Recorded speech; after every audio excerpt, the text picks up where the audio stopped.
চাকৰি পোৱাবিলাকো সন্তুষ্ট, চাকৰি নোপোৱাবিলাকো সন্তুষ্ট।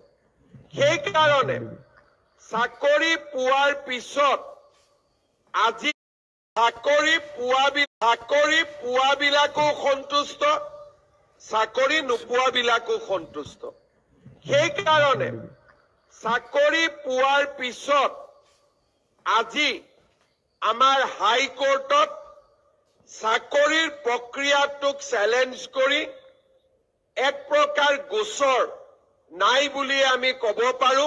মামা কামাণ্ডোৰ পোষ্ট কেতিয়া ওলাব? মামা 4,000ৰ এপইণ্টমেণ্ট কেতিয়া হ'ব? আপোনালোকৰ পিছতে আৰু 4,000 থিয় হৈ আছে নহয়। এতিয়া মোক গাঁৱত গ'লে এই 4,000 আমি 1,21,240 গৰাকী যুৱক যুৱতীক চৰকাৰত চাকৰি দিবলৈ আমি সক্ষম হৈছো। আৰু আটাইতকৈ ডাঙৰ কথা যে চাকৰি পোৱাবিলাকো সন্তুষ্ট, চাকৰি নোপোৱাবিলাকো সন্তুষ্ট।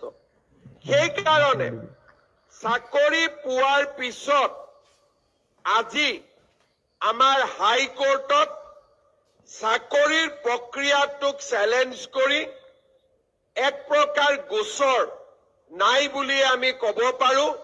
কাৰণ চৰকাৰখনৰ স্বচ্ছতা আৰু চৰকাৰখনে যে মেধা সম্পন্ন ছাত্ৰ ছাত্ৰীক নিযুক্তি দিব খুজিছে তাক লৈ আজি কাৰো মনত সন্দেহ নাই। প্ৰথম 2 বছৰ বিধানসভাত বিৰোধীয়ে মোক সদায় সোধে যে 1 লাখ চাকৰি কেতিয়া হ'ব।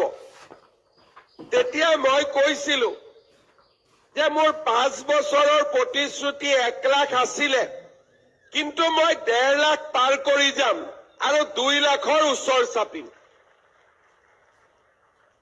যেতিয়া লাহে লাহে নিযুক্তিবোৰ দেখিব আৰম্ভ কৰিলে, বিৰোধীয়ে চাকৰি কথাটো বাদ দিলে।